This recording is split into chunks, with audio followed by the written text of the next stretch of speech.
Okay. Hello, hello, Global Theater. My name is Jerry Fielka. Today's March 12th, 2024.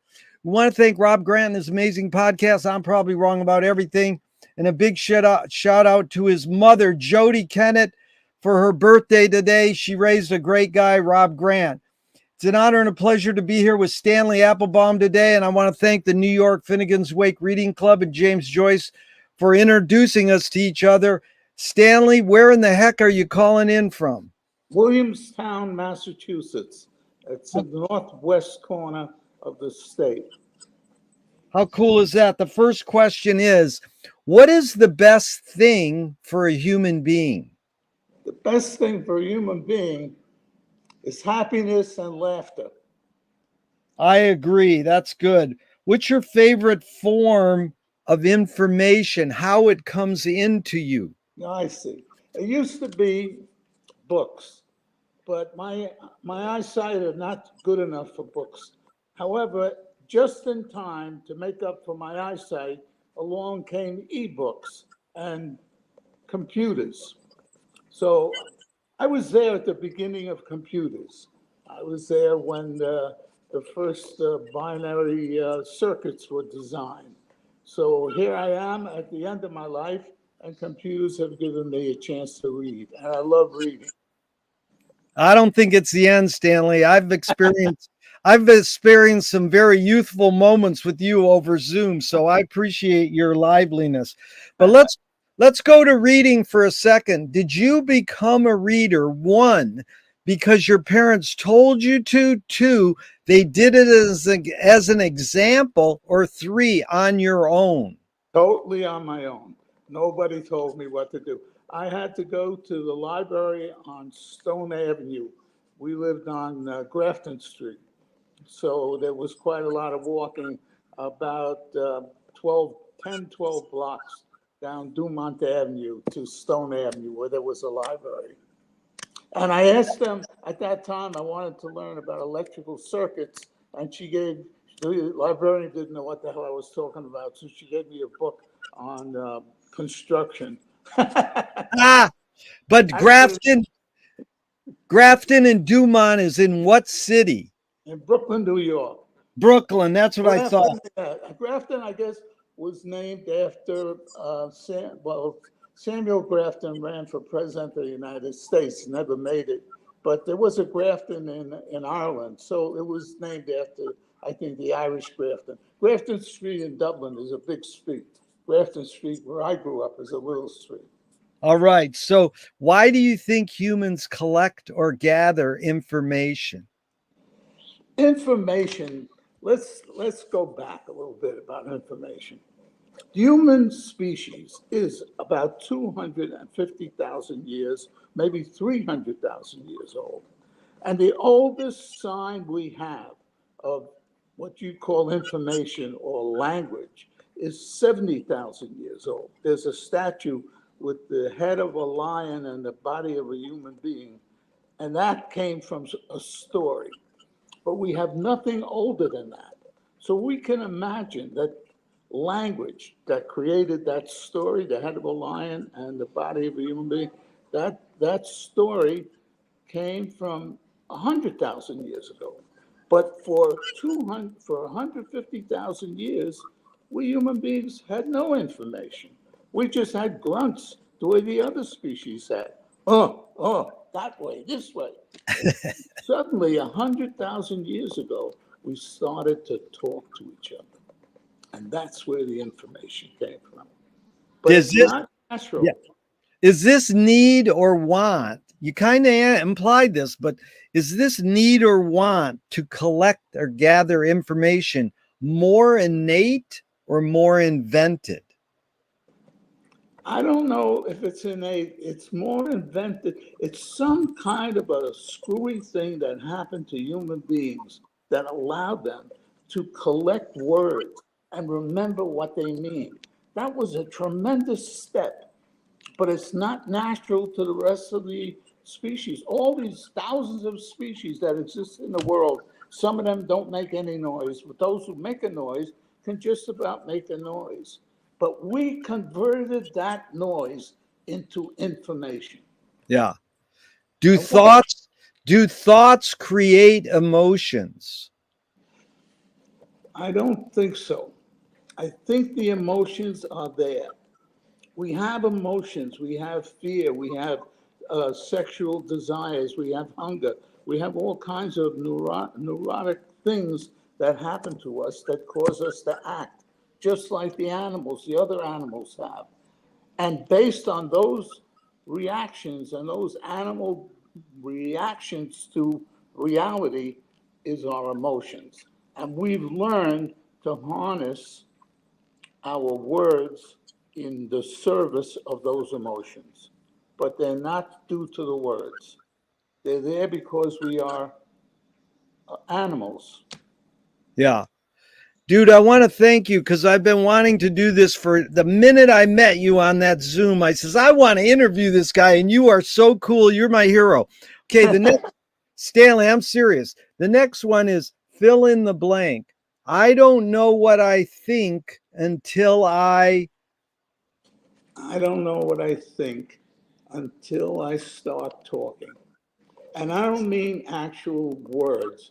You do talking in your head, but you need to talk.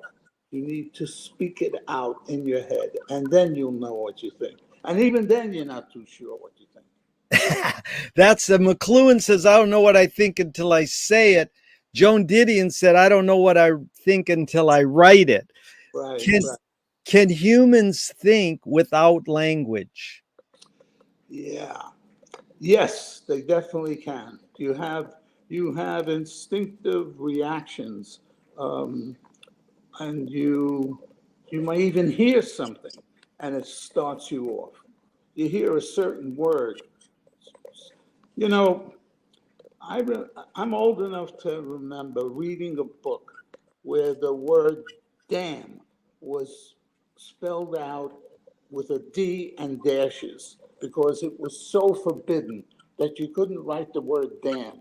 Now the F word is used basically all over the place. But just the sign of a scatological word is enough to start you off. Yeah. Chomsky says a language is not just words, it's a culture, a tradition, a unification of community, a whole history that creates what a community is. Stanley, what do you do when language does not work? When language breaks down, what do you do? That's a good question. What do you do? There are things that you can do. Have you ever been in the presence of someone who has a great grief and there's nothing you can say? And you open your arms and you put that around the person and you hug them close to you? Or did you ever get the situation where someone says something that's so obnoxious? There is many answers that you can give, but the best thing you can do is turn your back and walk away. Yeah. Well, you covered the waterfront there because hug them. That's what my mom taught me, that hugging is healthy. It's not Right. just an emotional thing, it's a physical thing. Right. And I love your answers. They're really inspiring me. But your observations of humans in general, are we more thinking beings or more feeling beings? That's a good one. That's a very good one.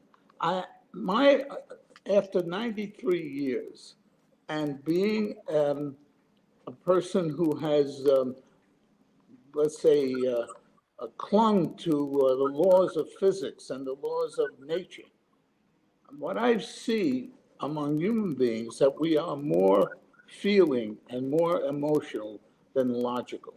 Yeah. So we are logical, and logic helps us, but it doesn't compare to our emotional reactions.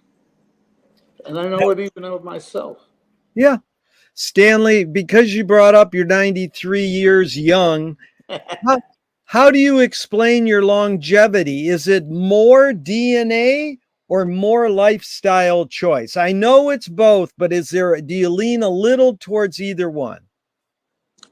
Well, let's go over my family members. My mother was born in 1900 and died in 1987. My father was born in 1896 and died in 1987. So he lived into his early 90s.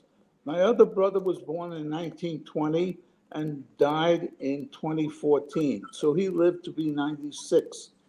The other brother was born in 26 and died in 2002. He lived to be 76. And I was born in 31, and here I am chugging along in 2024.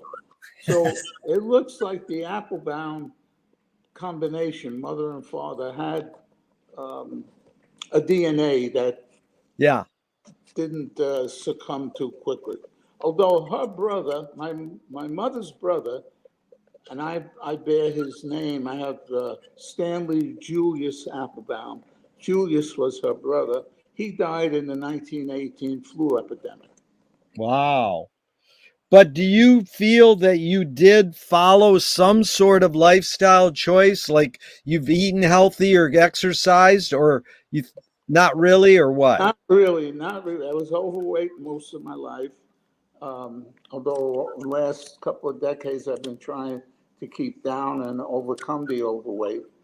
And I did some exercise, but I've not been a health freak. I haven't really tried to absolutely push my longevity. I don't think so. Yeah. I think basically the DNA. Great. 2 questions from Alan Turing, 1950s. 1, is thinking a function of the soul? Ah, the soul. What is the soul? That's an interesting question. Or what is the self? What do we mean when we say something like that?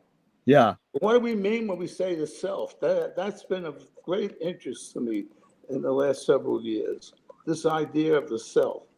And I Yeah. gave a little talk on Finnegan's Wake and the self a few months ago. It's excellent. Yeah, because the self is a strange concept. It's a strange conception. And the best way to look at it is the self is your description of you as if you were a third person looking back. Yeah. So you're not reacting the way an animal reacts from inside out. You're stepping out, turning around and looking back. And that picture that you create when you do that is the self. Yeah. It's a tricky thing to do. Very tricky. It's a heavy thing. A lot of these questions come full circle. The second Turing question is, can machines think? So we come to this question back. We're coming back again to the question of the self. Okay. So let's go back to Stanley Applebaum. I was there when the computers began, the early computers. When I graduated college, I went down to Washington, D.C. to see a machine at the National Bureau of Standards. It was a gigantic machine, which is less powerful than your cell phone today. And it consisted of a building, one floor of which was full of electronics, and the other floor was filled with air conditioning to keep the electronics cooled down. An entire floor equal to the space that the electronics took was the air conditioning. And it wasn't a very powerful machine. But it was a computer. It did do what the computers are designed to do today. It's basically take in an instruction, execute the instruction, add one to the address of instructions, and take the next one out. And that's what it did. Now, would you call that thinking? I wouldn't call that thinking. I would call it a robotic, repetitive work. Yeah. So what we are getting to now in the so-called artificial intelligence is an extension of that.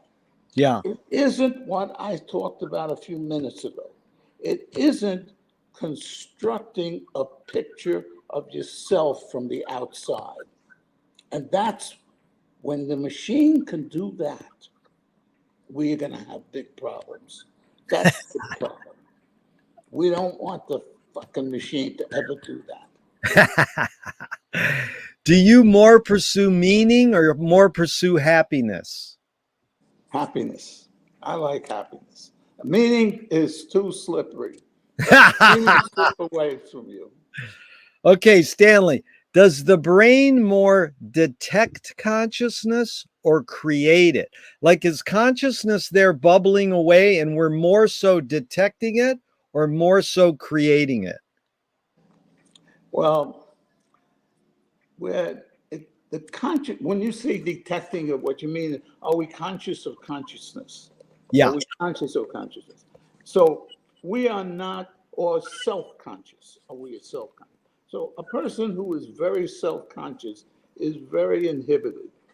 There are people who are basically looking at themselves all the time. How do I look? How do I behave? How does so and so perceive me? How am I appearing? And so on and so forth.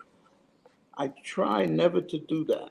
I may come out looking like a schlep most of the time because of that, but it's much more satisfying not to do that. Yeah. But you could live your life that way, and I've met people who've done that. There's a some friends I've known who worried about the clothes that they wore or make sure they had the right clothes and their clothes ended up looking like shit anyway. It's a problem. Yeah. I think it's a problem for a person who really gets wrapped up into creating this image of themselves Yeah. and trying to live up to it. Yep. I agree. Stanley, what's faster, speed of light or speed of thought?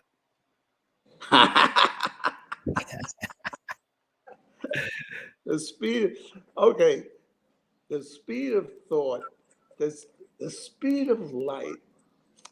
Of course, we know the speed of light is the absolute limit. You can't go faster than the speed of light, but you could conceive of going faster than the speed of light. So, on that basis, thought is faster than the speed of light because I can think of going faster than the speed of light.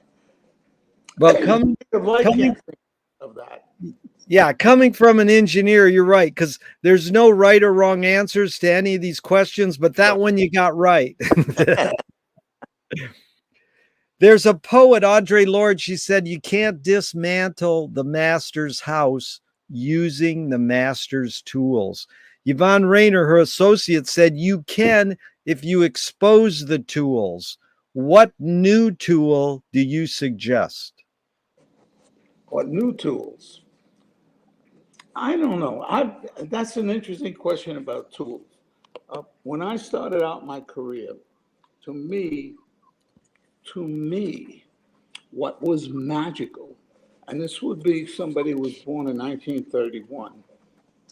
In those years, in 1930s, the whole decade of the 30s, the thing we had was radio. We had Yes. no computers, we had no television, we had none of those magical things that you have now. All we had was radio. But to me, radio was magical. It was fucking magical. Where the hell did it come from? Why was I able to hear this voice that was from all those? And that has fascinated me ever since those years ago, those 80 or 85 years ago when I first began to look at that. And still fascinates me because that is truly magic. Okay? So when you say, what can we do that's coming next?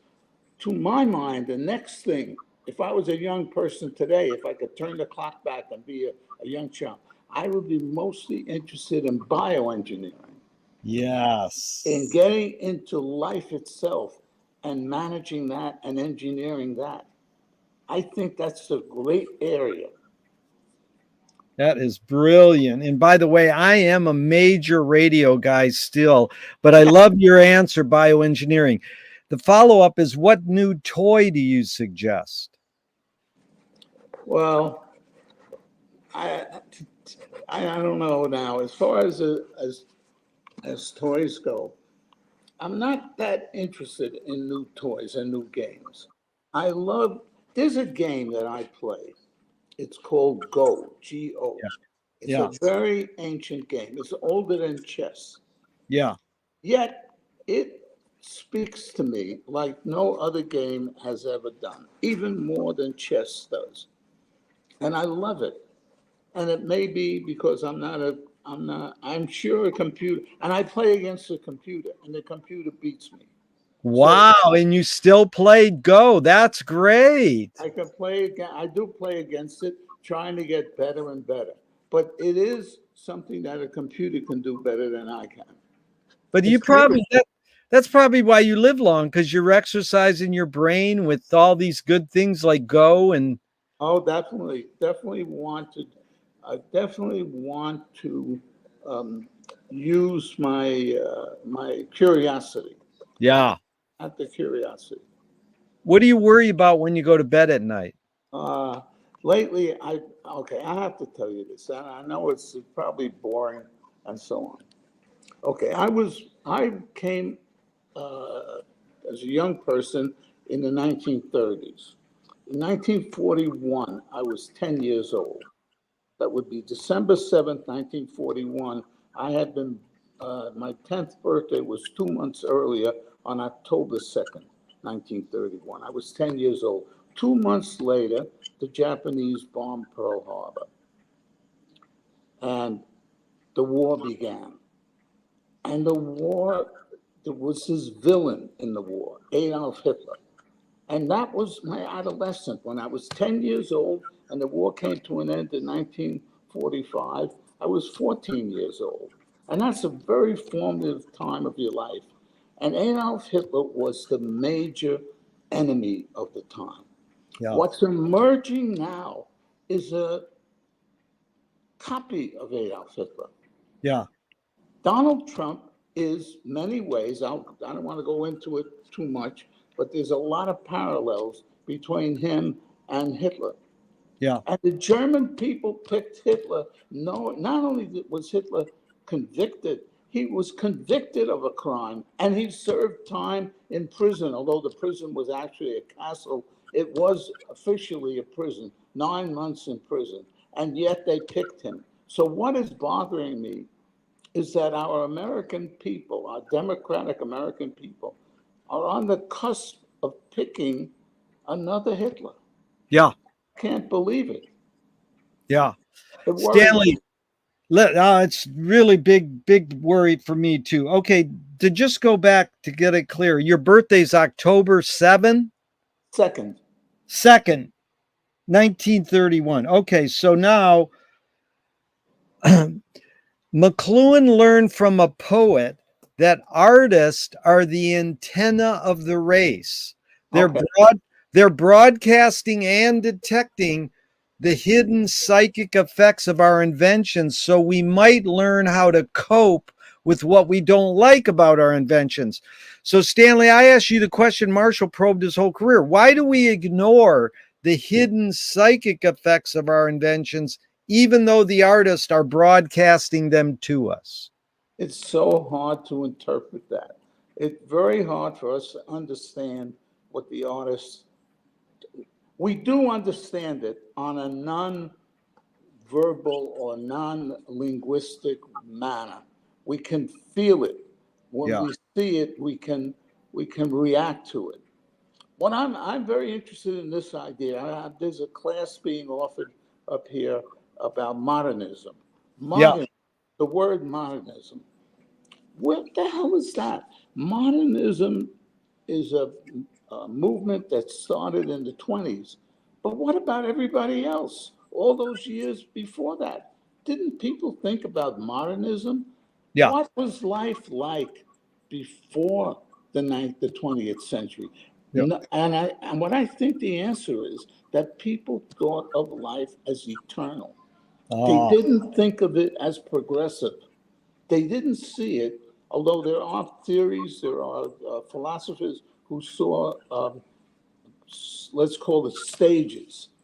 But even those philosophers saw the stages in cycles. But to see modernism, to see that the future is going to bring something new, and that's going to bring something new, and that's going to bring something new, that's all just the last couple of 100 years. Yep. It's pretty heavy. Do artists have moral obligation? No. No. Man, you are smart. Everybody says yes, they have an obligation to themselves. No, that's the whole point of art, right? You fuck That's, shit up so you, yeah, that's go ahead. true. That's exactly true. Yeah, That's true. The artist he's part of nature. He's yeah, part of, he feels it, just like we were talking about thinking and about a language. He feels it, or she feels it. yeah. Well, let me just throw out two art quotes that I like to discuss sometimes. One is art is making your problems other people's problems. That's a funny one. That's funny. I want to show you something. Um, I'm going to turn this around. You Yeah, see that stuff on the wall? Can you see that thing? I can see them good. Yeah, what are they? Okay. Those are my wife's prints. Those are prints that she makes. That's the kind of art that Sandra does. She isn't doing it very much these days because of her condition, but that's it. And those Beautiful. are they're big prints that she made. The plates are gone now, but those are the prints. So Beautiful. yeah, this art, the idea that you make art and it has to be a reflection of the reality that you see with your eyes is wrong. And that's Wrong. an example of it. Are you more afraid of new ideas or more afraid of old ideas? Hmm. I don't know. I'm concerned about old ideas. I'm concerned about this rising fascism that's coming our way. So old ideas are still frightening, and they're very old. And I guess, I guess the world learned to live with them and to give birth to democracy. Even when democracy first arose here in the United States, it wasn't so democratic. A lot of people were left out. And I guess we've never been comfortable with that. We've Yeah. never been comfortable with letting the people speak. Yeah, Stanley, that's what it's me and you versus the wording on the questions. It's like I love when people change the verb, from afraid of new or old ideas to concerned with old ideas. So you really get it's just we're just using these as prompts. Can you conjure up your earliest memory ever or one of them? Oh my, I can't do that. I have a lot of problems with that. I can't, I can't project myself back. My wife seems to be able to do that. She can go back in time. Very hard for me to go back and back and back. I, That's fine. That's all right. Now, is memory more a curse or more a blessing? it's a blessing. Yeah. Tell It me is, some. Go ahead. it's a blessing because if we only live from moment to moment, when we're just like a leaf blown in the wind, and memory gives us a chance to stabilize the reality in which we live. We can't totally stabilize it because reality is going to put your head anyway, but we can get some sense of where we came from and where we're going. Where did we come from and what direction are we moving in? Yeah. It's what this series is all about, inventing new questions and asking new questions. And that's a good question. So tell me someone within your immediate family, then outside your immediate family, just briefly, who had an impact on you, kind of like a role model. And what specifically was that impact? The person in my family that had the most impact on me as a role model was I have two brothers, the oldest brother, and one who was 6 years older than me. And that brother um, didn't have much of an impact until he came back from the war. Uh, he left for the war in 1943. He served in Okinawa. He came back in 1945 when I was 14. And using the GI Bill, he went to college. He went to Columbia School of General Studies. And he began to delve into philosophy and history and so on.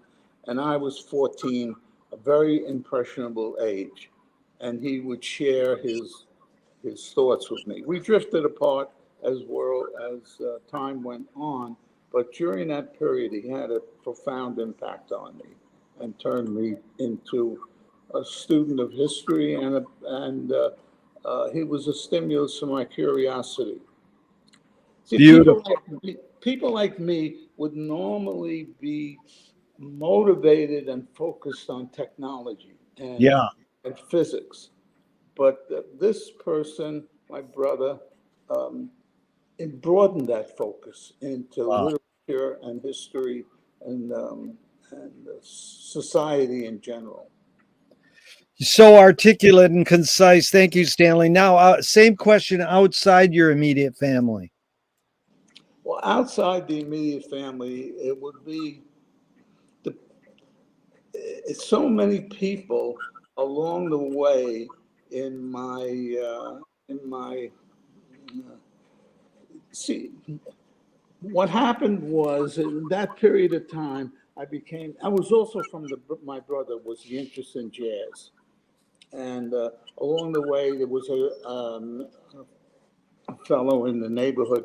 There were very few people in our neighborhood who really were interested in jazz. People were interested in pop music, Yeah.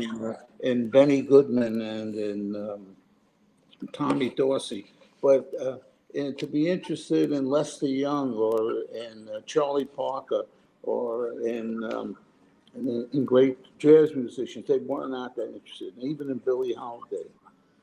And this person was, and that was a wonderful thing to have a companion. We used to take the subway and go up to 52nd Street and go to the jazz clubs at that time. And I was about 17 at the time, too young to be served liquor, but I would fake it anyway. Wow. You were checking out the heavies. So, did your parents raise you a particular religion? Yes, and Jewish religion. I was bar mitzvah and everything. Yeah, Do definitely. you My mother lit candles every Friday night. do you pray? No, I don't follow that. I don't follow the religion. And if God exists, what would you like God to say to you after you die? I would like him to explain how fucked up he was. That is a good explain this, sucker. Yeah, I don't know how to get things so screwed up. Do evil people exist, or does evil use people as a vehicle? Um, yeah, do evil people? I guess they do exist. They, I guess down deep, and nobody thinks of themselves as evil. But Hitler was evil. But did he see himself as evil? Obviously not. He saw himself as doing something good, just like Trump sees himself as doing something good. So how can you say evil? Evil is this concept of, I know I'm doing the wrong thing, and that's exactly what I want to do. And very few people are into that. Yeah, Although it's possible that somebody is absolutely like that. So I it want is. to do the worst thing possible. I don't It think is. it's something to think about. Yeah. But really the hidden question, Stanley, is how do you advise someone to deal with an enemy? And I'll set it up with a few modern thinkers' thoughts. Alan Watts says, if you acknowledge your enemy, you empower them. Coppola stole from the mob and the samurais, keep your friends close and your Yeah. enemies closer. JFK said, forgive your enemy, but don't forget their name. And Fellini says, I need an enemy. So it's a lot of thoughts. The basic question is, how do you advise someone to deal with an enemy? But first, how would you respond to Alan Watts? If you acknowledge your enemy, you empower him. No, I don't agree with that. The enemy, there's somebody out there doing something that's inimical to what you want. You acknowledging that is empowering yourself. To ignore that, it's like a move in the game of Go or the move in any other game. You must, in order to be successful in the game of Go, you have to imagine the move that your enemy or your opponent is going to make. You have to look at the board and see where you stand, where your opponent stands, what his possibilities are, what your possibilities are. This is what an engineer does. When you look at a problem and you want to construct something, you want to build a circuit that's going to do something, you have to look at how it's going to work and what's going to make it fail. The major element of engineering is to understand the modes of failure. Wow. And that's what the enemy is all about. How is that enemy going to act to cause failure to your plans? Yeah. Don't ignore him. Don't forgive him. Don't sweetheart him. Just or him or her. Understand what their moves are going to be. Amazing. That's so heavy. You really taught me a heavy lesson there, because really it goes another step deeper, Stanley. This is Nassim Taleb. Games were created to give non-heroes the illusion of winning. In real life, we don't know who wins or loses, but we can tell who a hero is. Villains don't think they're bad. They want control. Heroes want freedom. And Gregory Bateson, the anthropologist, says, when the criminal gets caught, does he go, whoa, my criminal skills weren't up to snuff that day? Or does he go, I did something morally and socially wrong? So there's a lot of prompts here, but the basic question is, does punishment work? Punishment works in the sense of you're going to get caught. Not I did something morally and socially wrong. To get to the morally and socially wrong at this point is it's almost useless. What you have to get is you're not going to get away with it. That's the way it works. The way it works is we got enough detectives and we have enough mechanisms to get you caught. So don't do it because you're going to get caught. Not don't do it because it's moral. It's true. We should have morals and we should have social understanding. But when you get to the point of certain psychopaths, that doesn't work. Yeah. You just stop them. Okay, Stanley, this is just a what if. What if Trump gets thrown in jail, can't run for president, writes a book that says, I'm sorry I did wrong? Would you forgive him? No way. I'm not forgiving that bastard. Now, this is a really bad guy. This is like Adolf Hitler. He's in the category of Adolf Hitler. He doesn't realize, he doesn't even know who Adolf Hitler was. He doesn't even understand who it is. But he is who he is. I don't want to get too much wrapped up with this, but he is a menace, and that's what he is. I agree. Okay, James Joyce was the first projectionist for movie theater in Dublin. He basically checked out. He said, this is stupid. Why should I go inside a building and see a movie of a tree when I can go outside and see a real tree? Years later, Faulkner said, sometimes the best fiction is more true than journalism. Why do we have to recreate things in order to get them? Why do we have to go to a theatrical play of people acting out life? Why don't we just live life? Well, theater, when theater reaches its height, it dramatizes or it illustrates in stark terms that life itself doesn't reach. It's reality plus, and that makes for a lasting impression, and it makes for an impression that you can't make out of, although there are cases where reality does equal fiction. But good fiction, it's not only the plot, it's the way that artist has created the story and the language that they use. That brings me back to Joyce. What is it about Joyce? What drove me to get involved with Joyce?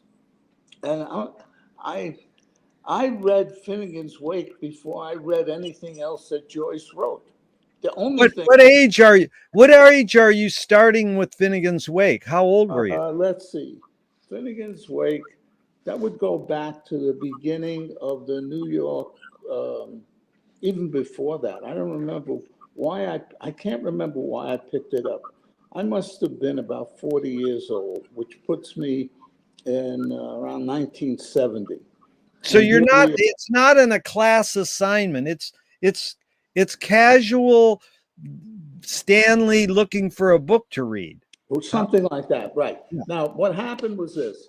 I read a book by Faulkner called, what the hell was the name of that book? Is Our Life Dying? No, I forgot the name of the book now. Anyway, the first chapter of the book was gobbledygook. And the second chapter of the book was clearer. And the third chapter, clearer.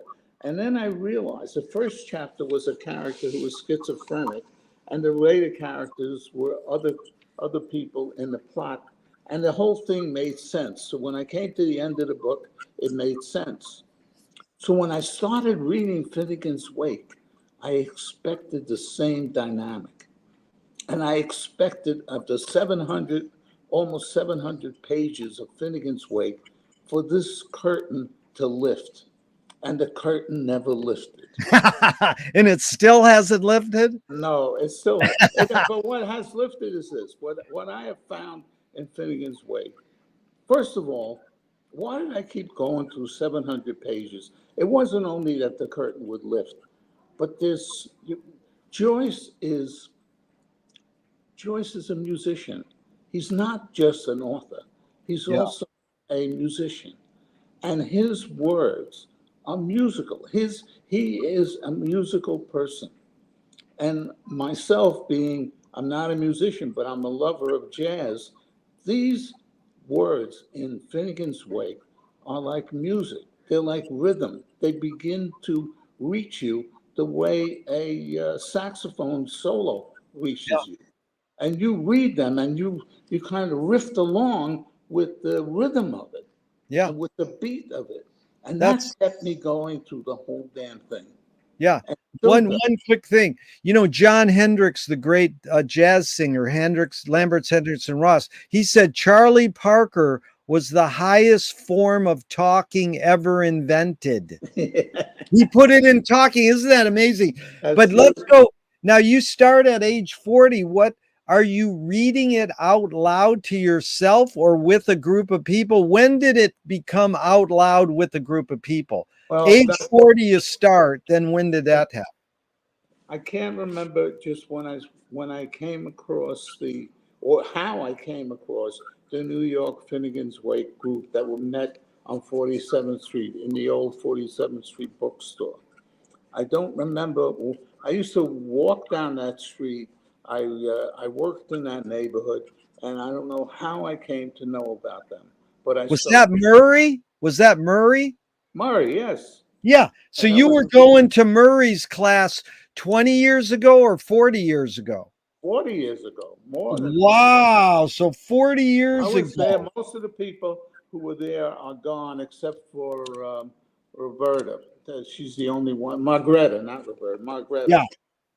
Margreta is the only one who was there at the time when I started. Right. So then your history with Joyce, did you go from discovering at age 40 the Wake, did you go back and read all the other Joyce or a little of the Joyce or none? As a matter of fact, I just read this last class. There was a class on a portrait of an artist, and I have never read that book. Now I read that book. And while reading that book, I see that Joyce was using similar riffs as he used in Finnegan's Wake. Yeah. Strings of words that talk to each other, that spin off each other. Yeah. Joyce was somebody for whom the language was as much music as it was communication. Totally. And that's beautiful. Let's stay on the Wake a little. There's a line in Joyce. There's a line that Joyce says, I'm curious what it means to you. Epiphanies in everydayness. What does that mean? It means that everything you do, everything you think is connected. It's connected with life itself. all the words you use are based on something instinctual, something human, something, I wouldn't say eternal, but something that is linked way back to that first 100,000 years before language existed. They're all connected.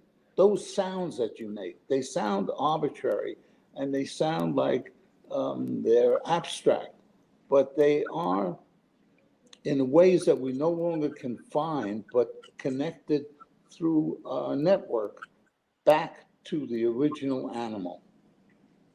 I like that. Instinct, intuition. Really Yeah. good, Stanley. So this is a stupid question, but I ask all these great Joyceans, how much percentage, just in general, do you get the wake, and how much percentage did Joyce get the wake from 0 to 100? Okay. So Joyce is writing the wake, and he, as we know what he did, he wrote, then he reread what he wrote, and he wrote it over again. So he wrote it, then he listened to it, then he wrote it again, then he listened to it again. So he, being a musician and being musical, he was hearing it, not only writing it coming out of his head, but listening to it. And that's the difference between, I wouldn't say a writer, I don't mean the word writer. That's the difference between creating something the way a lawyer writes out a brief, or way an engineer writes out the instructions, and the way an artist creates a work. Yeah. He was listening to it and he was creating rhythms based on it, just like a jazz musician, may play the same tune over and over again and then Yeah. hear it differently. Well, let me just interrupt, because we read The Wake in Dublin this morning, at Sweeney's. And here's the line on 522. I didn't say it aloud, sir. I have something inside of me talking to myself. That's beautiful. That's So this is T.S. Eliot said that poetry is outing your inner dialogue. And right. so that's what I think Joyce did. He just outed his inner dialogue for 628 pages, and he said to everybody, join in. Yeah, he had the nerve. He had the nerve to let go of the logical fences and the logical boundaries Yeah. that uh, that writers are required to obey. And he had the publishers around him that were willing to support him in doing that. It's something that I don't know if it'll ever happen again, but it happened to him and it happened to the people around him. Harriet Weaver gets a lot of credit Yeah. for doing that. Yeah. He did something that, it's interesting to me. I really don't know how big the community of Wakeans are, but all the way back, those 50, 60 years ago, when I first started on this thing, there was a small coterie of people, Gordon and a couple of under to Joyce, and no one else paid attention to it. I knew a writer who thought it was all bullshit. Yeah. You mean John Gordon? Yeah. Yeah, I interviewed him with all these questions. So now back to that question. Just off the top of your head, how much percentage do you get the wake, and how much percentage did Joyce get the wake? Okay. So let's take me, for example. I would say I'm about 10%. 10. Let me dispute that. If you can talk about the wake and study it for that many years, you're getting it 80%. But I think these people be okay. Now, how much percent do you think Joyce got the wake?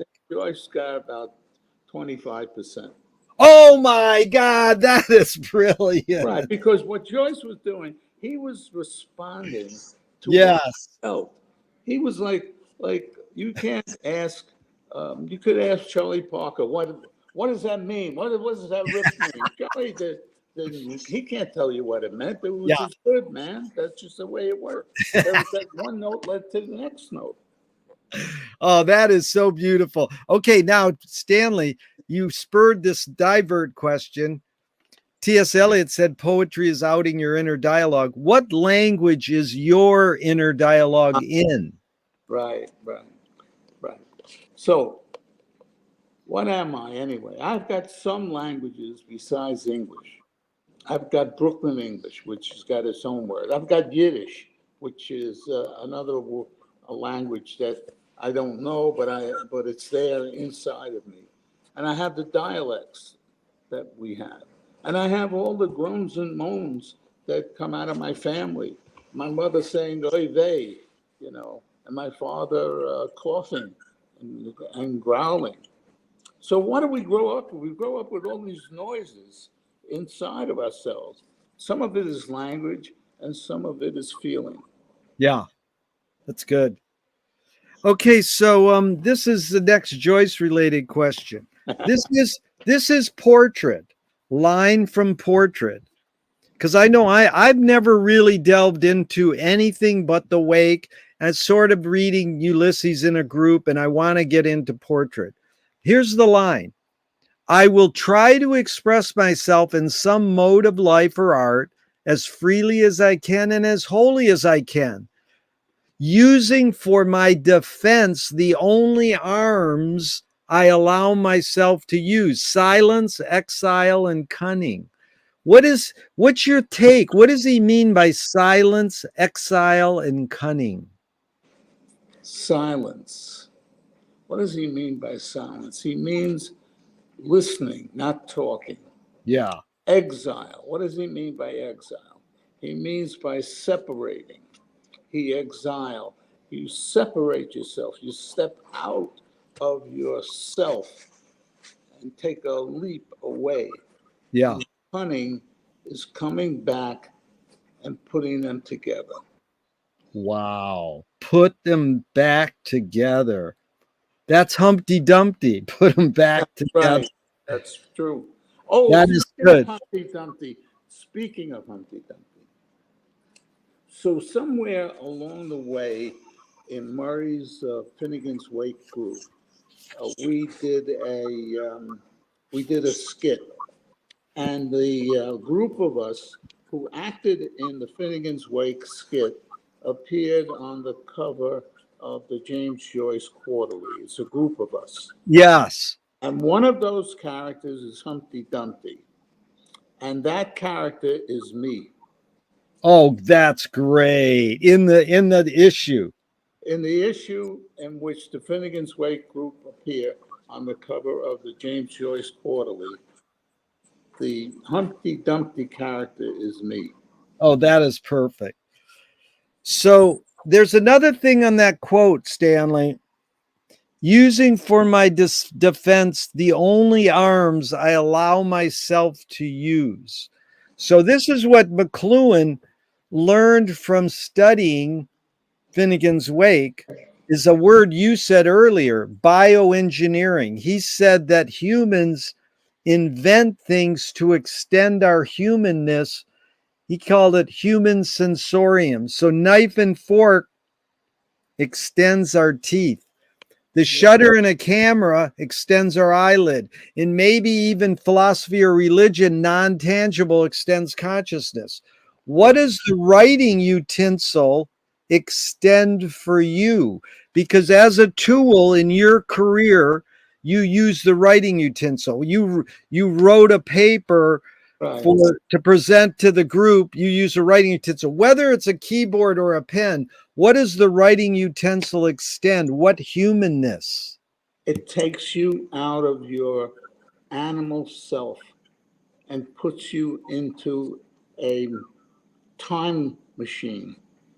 And so you are not destroyed by time. It makes you independent of time, where your animal self only can live as long as you're alive biologically. When you use the tools that you describe, you step out of your biological domain and become timeless. Dude, you're really brilliant. So that was so deep. So, there's a guy musician poet Leonard Cohen. Yeah. The only way you can sell a concert is to put yourself at risk. And if you don't do that, people know. What role does risk playing take in your creative process? For myself, Yeah. yeah. For myself, it was always this question of what your conclusion would be. See, as an engineer, as I mentioned before, you need to be concerned about the modes of failure, but you can't possibly imagine all the modes of failure. So at some point, you are bound by your budget, by your time, by your schedule. At some point, you have to make a commitment. And that's the difficulty of your human endeavor. And this probably will be true of artificial intelligence. That too, you have to come to an end of all the mishing around and produce a result. Yeah. And so you're subject to to chance. So at some point, we're subject to chance. At some point, we have to take a chance.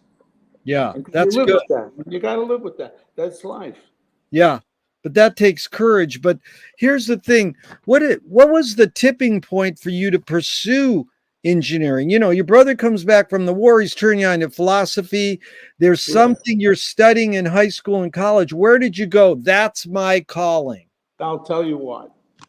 The mystery of that sound that came over the air absorbed me. It was magical. How the hell does that happen? How does that work? And that opens the door to all of nature. All of these things are mysterious.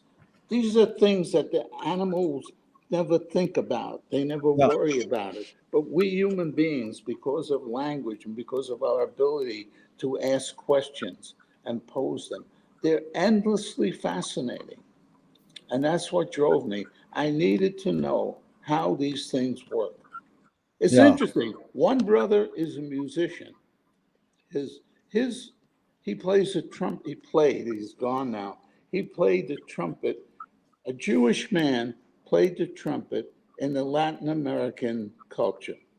He Wow. looks Latin American. He's swarthy complexion, a pencil thin mustache, a thin guy, and he knew all the great. He played with Xavier Cugat. He played with Desi Arnaz. He played with every one of the good Yeah. Corbello. There's a congressman now. I think but he played with Jose Cabello, who is known as the best Latin American band that existed. That was Really? one brother. That was your brother. Yeah. The Wow. other brother went into anthropology. Oh, that was the other brother who had the big effect on you. What was his name? Herbert. And And your trumpet playing brother was what name? Irwin. Herman. My mother named 3 children, Irwin, Herbert, and Stanley, all English lords, because Jewish woman growing up, the first generation Jew, she wanted to assimilate. So she picked names that were the most, let me call it, separated from the Jewish ghetto as possible. Irwin, Lord Irwin, Herbert, Lord Herbert, and Stanley, Lord Stanley. Yeah. But Herbert wrote 6 books. His most famous or most well-known book is called The Culture of Work. It's a history of work from the beginning of civilization to the time that he wrote. He died in 2002. I think he published the book in around 1995, something like that. Wow. It's a survey of work, also women's work as well as men's work. So 3 brothers, all in completely different lines of work. Your parents did something really good. That was good. So here's a question, Stanley, about thinking. And back to our speed, things we've touched on. Michael Apted, the movie director, I asked him 40 years ago, why do rock video editors feel so obliged to edit fast? Most people don't know Abel Gance invented rapid montage in 1922 in France, but Marty Scorsese said, hey, because of MTV flash editing, I cut my films faster because of MTV. So Michael Apted said, because we've learned to take in information faster. So I asked the question with a bias, can we actually learn to take in information faster, or are we just brainwashed to believe we can? That's right. We cannot. We cannot learn to take information faster. That's baloney. That's absolute baloney. We have a system inside of our heads which is capable of putting things together. And if you're going to take it in fast, it means you've already set the circuit. You've already decided what you're going to do before you start doing it. So it's not true. He's already made all the decisions before he says he's making the decisions. Can we? Yeah, or else he's getting he's letting a lot of possibilities go. You can't. There are some people whose brains work faster than other people. That's certainly true. But there's a limit. You're a human being. You're not an artificial intelligence. Can humans literally multitask? Some psychiatrists say that we can't. I know I can't. I have a lot of trouble doing that. But maybe some people can. I don't know. Let me see if I can explain this a little better. Okay, we have the engineering of computers now have a central processing unit, which says fetch, execute, add one to the place of executing. Then fetch, execute, add one. If you just listen to what I just said, it means you're doing one thing at a time. You're fetching, you're executing, you add one to the next step, and that's what you do.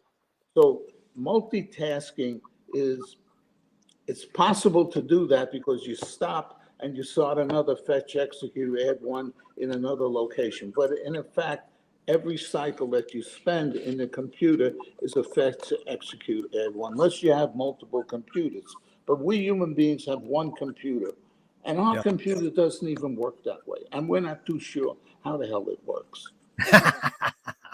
You are brilliant. So what was the motive of the cave artist? Your hunch or guess? The cave artist. What was the cave artist? That's a good question. What was he trying to do? What was he trying to do? He draws a picture of the animal. He saw the animal. He saw the animal. I don't know how well he saw it. He saw the animal.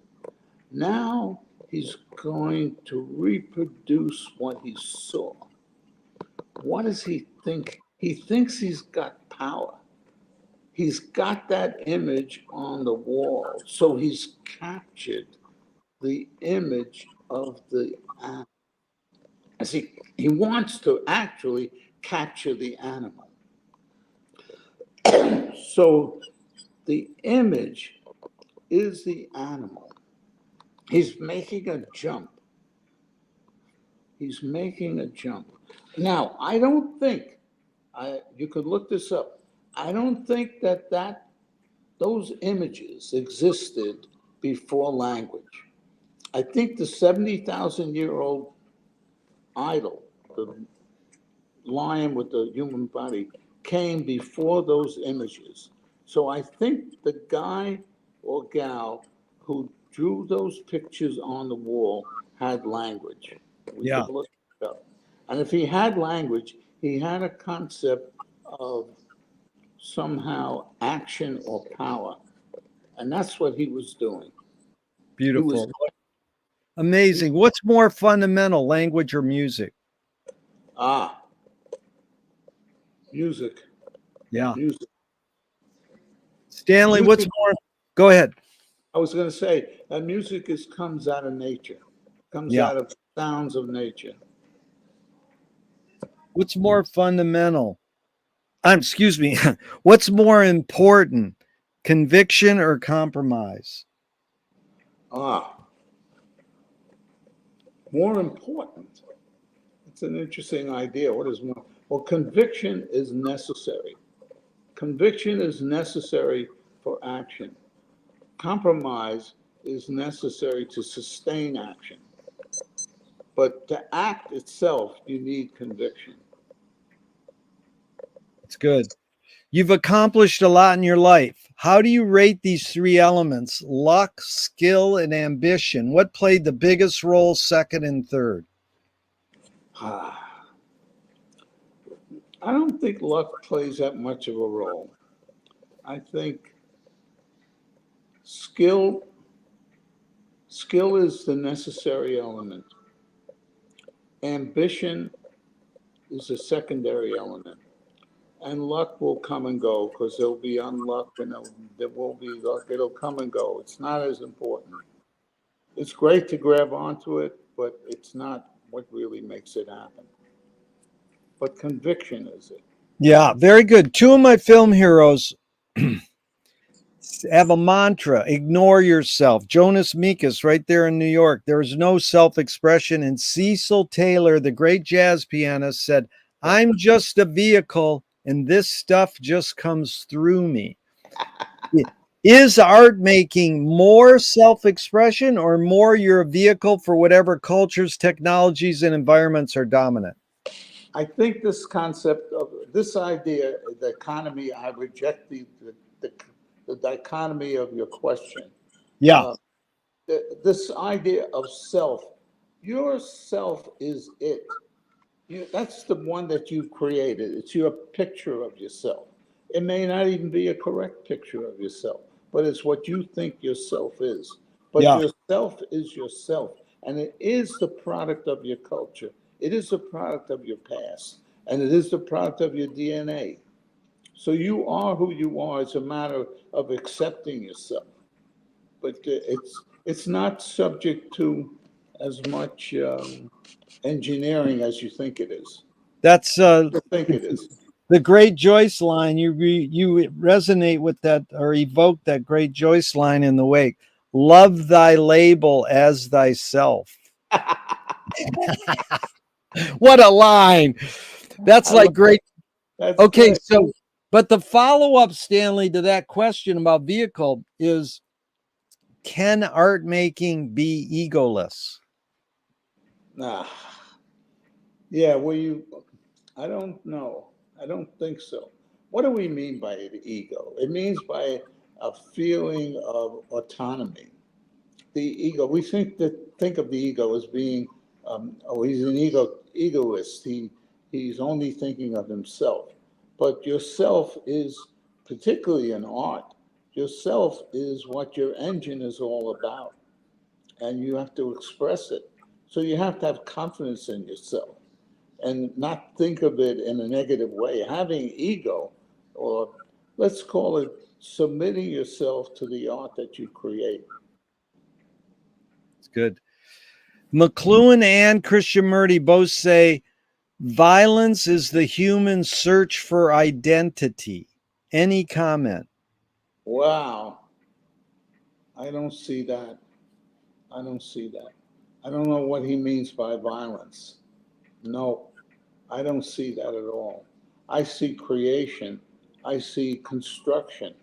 I see um, building.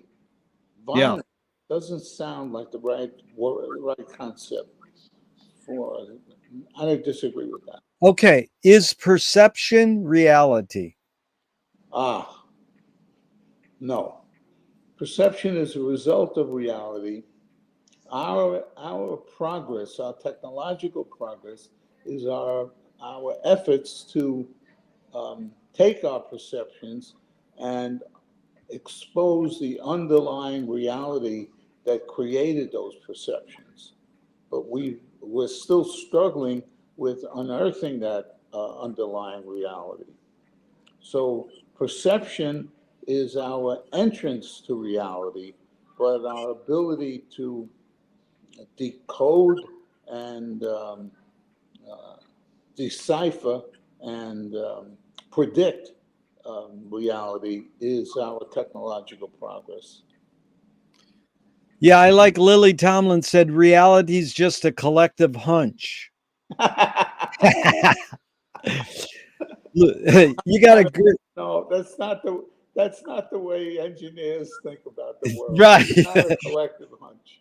Well, I want to tell you, Stanley, you got a great laugh, and I'm really enjoying this. Okay, Lewis Carroll said, I believe as many as 6 impossible things before breakfast.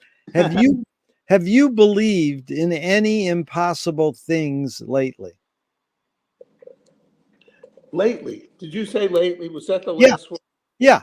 I definitely don't like to think of impossible things. I did when I was a child. I thought of flying like Superman and things like that. Those were impossible things that I thought could be possible. Um, and I thought of, well, in some sense, in engineering, and particularly in electronic engineering, you think of what you could possibly create from the technology that you have. But I don't like to think, I like to think of possible things, not of Yeah. impossible. Well, Sun Ra said in the New Yorker of all places, the impossible attracts me because everything possible has been done and the world didn't change. I went to see Sun Ra. I remember going to the East Village to see him in his act. He had so many musicians. They were probably more musicians than there were customers in Yeah. that went. Yeah, but we know John Gilmore got all it, Train got a lot from John Gilmore. Sun Ra Yeah. had some great players. Okay, tell me one major element of your creativeness, your happiness, your smile, your curiosity. One major element that stayed the same and one major element that's changed in your Oh my. 80 years of being curious. 80 plus The 90. curiosity stayed the same. I still have the curiosity. But what has left me is I'm not as open as I was when I was younger to different avenues. And maybe because I'm more conservative about my energies, or Yeah. I don't know what it is, but I I've started things and said, no, this is not where I want to go. Where younger, I would start something and pursue it much further than I would Yeah. today. Moshe Feldenkrais works with healing and movement. He says it's literally possible to identify a weakness and incorporate it to become a strength rather than we're normally taught to overcome a weakness. Tell me a weakness you turned into a strength. Ah, a weakness that I turned into a strength. Hmm. I'm trying to think of what my I had certain weaknesses, right? I've had weaknesses in terms of my physical ability, my athletic ability, and that was a major part of my life experience as a young person. Athletic ability was extremely important in the culture that I lived. To be able to hit a baseball or to hit a home run and so on and so forth. So I was not excel at that. So what did I do? I dived into the intellectual world Yeah. and I converted that into a different way of not so much competing, but of satisfying. So if I couldn't get satisfaction on the ball field, I got satisfaction in the library.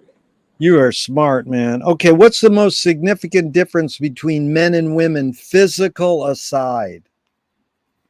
The difference between them is a sense of caring. It's Yeah. a sense of relating to the other.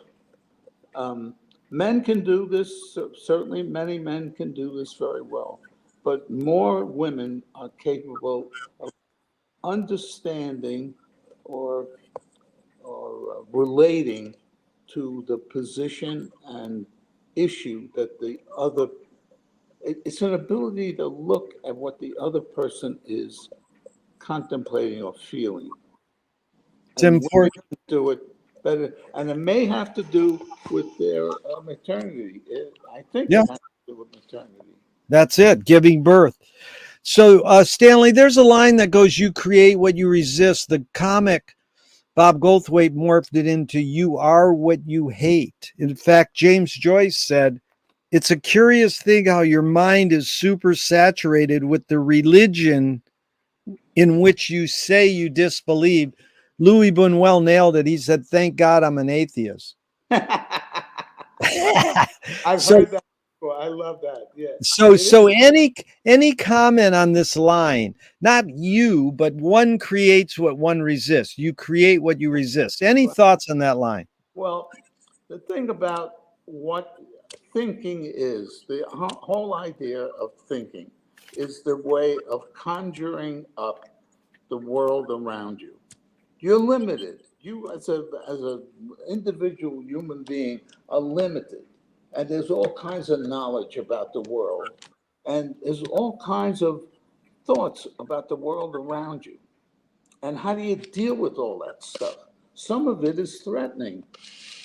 How do you convert those threats into something that you can manage? And that's what this idea Yeah. of a menace. There is a menace, and you have to deal with the menace. Yep. It's Blake. You become what you behold. So, how do you find peace of mind, Stanley? Ah, sometimes it's difficult. Music is a great help. Another great help is simply walking. Get Yes. out of the house. Start moving your legs. Start moving through the air. Start looking around at whatever is there. I'm lucky right now because where I live in Williamstown, I live I live in an apartment that was created from a factory that was constructed in 1873 on a small creek called the Green River that runs into the Hoosick, that runs into the Hudson. And this creek provided water power for a factory built in 1873. And the water power drove wheels, and the wheels drove pulleys, and the pulleys drove machinery in the textile industry of Massachusetts. And the rooms where this factory worked had to be 20 feet high. So the apartment that I live in, the ceiling is 20 feet above the floor because the cams have been taken out and it's part of an apartment. And I step out of the door of this factory and I'm on this riverside of the Green River, which provided the water power. And when I walk along the Green River, there are trees growing up on the side of the river, and the water is rushing by, and the sky is blue, and the Greylock Mountain isn't far away. Wow. So nature is close to me. It's not like when I was living in the city. Yeah. Beautiful. Just got about 10 more minutes, Stanley. This has been truly enlightening, and I appreciate it. Here we go. These are 5 Alan Watts questions off the top of your head in just a couple words. 1, who started it all? Mankind. 2, are we going to make it? Yes. 3, where do we put it? Where do we put it? We put it back to ourselves and to our children. 4, who's cleaning it up? They're going to have to clean it up. We made a shitty job of it. And I mean that in every way I can when I use that term. 5, is it My wife's serious? calling me. Okay. Sandra's calling me. Okay, I'll talk and you just come back if you can. Okay. So Stanley's going to answer the last 5th question, but in the meantime, I will talk about these keys I find in reading Finnegan's Wake, which is something Stanley and I have shared through the New York Finnegan's Wake group. And this is page 337. Okay, Jerry, we're going to wind up now. I got to take care of her. Okay, so let's just end with that last Alan Watts question. Is it serious? It's very serious, but Yeah. it's serious, but it's fun. And you got to laugh. Don't And you, forget to laugh. and you got to laugh. Laughter is it. Laughter is what will keep you going. The last laugh, that's what you have to get. Don't forget that. I will not forget that. And I want to thank you for your time and energy, Stanley. Thank you so much. I love you. Take Love care. you. Okay, bye. How do I get